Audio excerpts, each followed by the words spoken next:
What's up, guys? Welcome to the Art of Collecting. This is The Collector.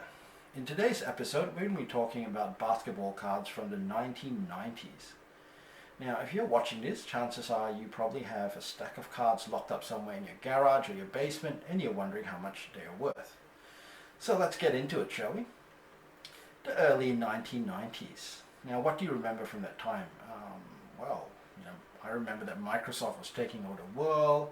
Madonna was the queen of pop then. Her music was everywhere. And those Be Like Mike Gatorade ads.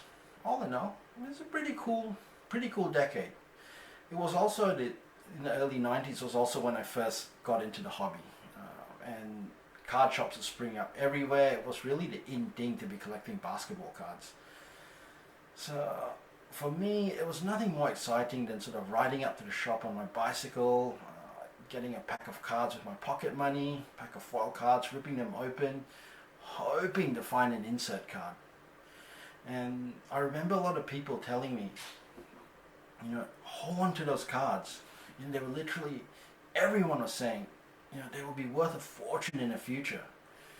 So now it's the year 2020, it's more than 25 years after the fact. Have these basketball cards appreciated? Were those people correct?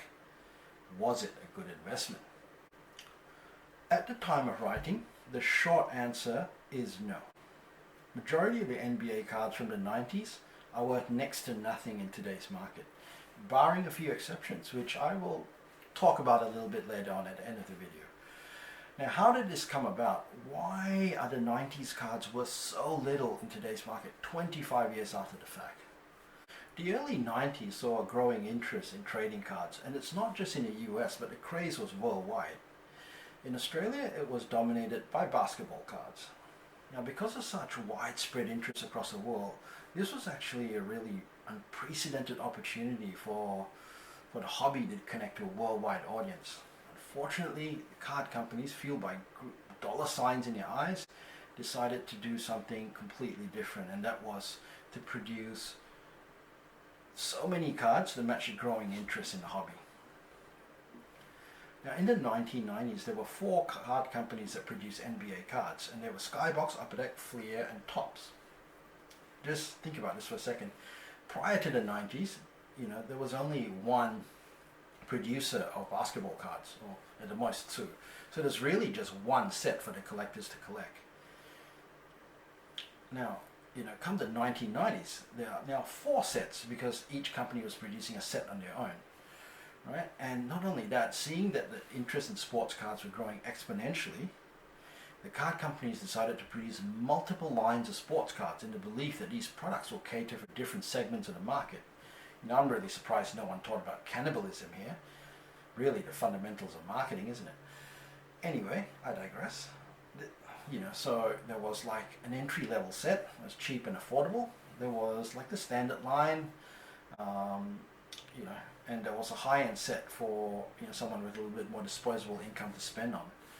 And later in the decade, I think it was the 93-94 season, some bright spark in marketing decided to produce an even more exclusive line on top of their high-end line.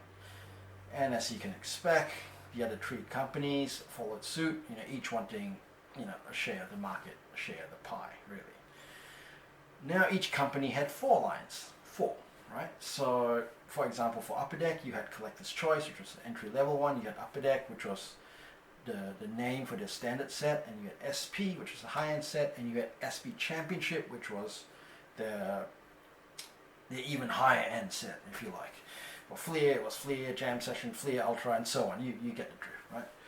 So now you've got 12 different lines for collectors to collect, and this was, they thought this was good in a way. There was spot for choice, but was it really? Unfortunately, no. Having so many product lines and so many different card companies producing different sets left the consumer confused and disinterested. Not only that, because they produced so many cards, the cards were very common. There was no scarcity. Now people collect these cards for scarcity. So unfortunately, this had an inverse effect on the hobby. Many people collected cards in hope that one day their cards will be worth something in the future, but by overproducing and flooding the market with cards, these four card companies effectively destroyed the appreciation value of their cards from the 1990s.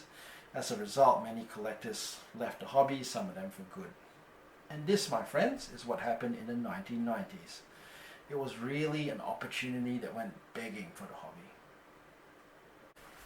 So what could have been? What could have been had the card companies not overproduced? Well, I guess the batch of cards in the 1990s most likely would have appreciated today. They would have been worth something, especially if you had some of the sought after Michael Jordan inserts. As for the hobby in general, the interest in trading cards would most likely have grown steadily, and that's a good thing, sustainable growth, as opposed to growing exponentially and causing the bubble to burst and many collectors leaving the hobby for good. As I alluded before, most cards from the 1990s are either worthless, or if they're worth something in today's market, it's not really considered a good investment. If you take into account of inflation 25 years ago all the way back from the 1990s, you're probably better off putting your money in fixed deposit. Now, are there some cards from that era that are actually worth something in today's market? Yes, there are. If you happen to collect Michael Jordan cards from the early to mid 90s, and you have some of the more sought after inserts, you could be in some luck. Now, this doesn't mean that other player cards are not worth anything. Some of them are, for example, a Jason Kidd insert rookie card, but by far the most popular cards from that era are Michael Jordan cards. So let me show you some of the more popular Michael Jordan investments from that era. So this here is an Upper Deck Michael Jordan Locker Talk card. Now, I'm not sure how clear you can see this, so here's a close-up of the card.